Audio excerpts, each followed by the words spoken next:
Paul Cleveland with Boundary Stone, and we're trying to help you understand the confusing world that you live in, help you interact well with your friends and neighbors, especially with the ultimate goal of reaching out to them with the Christian gospel.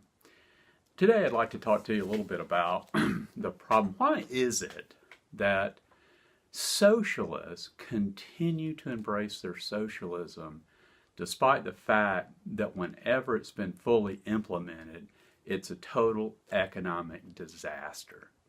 I mean, all we have to do is look at a few situations. I mean, the former Soviet Union, why did it fail? Well, it collapsed economically.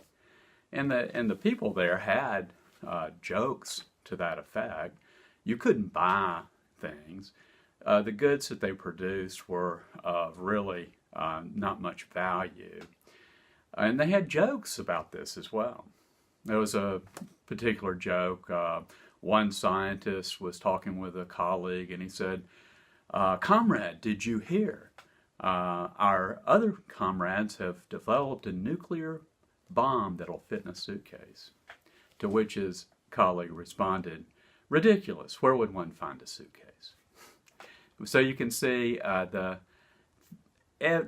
ability to actually get things that you might want was really not there. In fact, people would go stand in line all over the place to try to obtain things. And even today we can look around the world. Look at Venezuela. I mean, hardcore socialism. And what did it lead to? Well, it led to a total dictator and a tyrant who has run the economy into the ground. Who knows how many people have starved to death. You can't get basic necessities of life, no food, no medicine. As a matter of fact, I read where a former Major League Baseball player there died of pneumonia because of the lack of antibiotics. Or we might think of North Korea, once again, where we have a dictator in charge who is running roughshod over the lives of others. Why in the world then do socialists continue to embrace their socialism? Well, it's part of their worldview. Having dispensed with any concept that God is in charge, that God rules His creation, and they believe that they can create paradise on earth, or utopia on earth, if we just implement the right laws. I mean, can't we all just get along?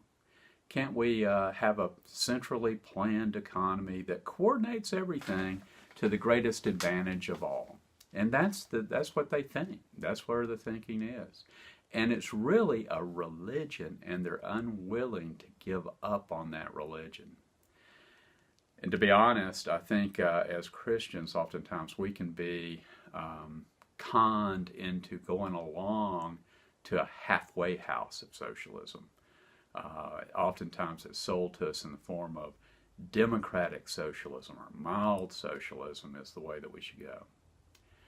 But that's not going to work out well for us, because the further down that path we trek, the worse things are going to get. Which is why, we wrote this book, The Great Utopian Delusion.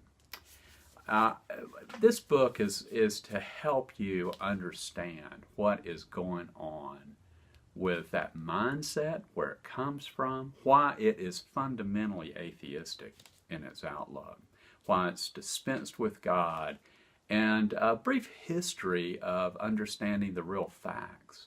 Oftentimes, those who are committed to their utopian dreams will try to twist and turn around those facts and turn those to their favor.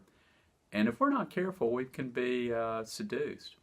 So we need to be more informed. And so I encourage you to contact us at Boundary Stone. Pick up your copy of The Great Utopian Delusion, and I think you'll find it helpful to you as you try to interact with your friends and neighbors who are probably seduced and deceived in countless ways in favor of this kind of mild socialism.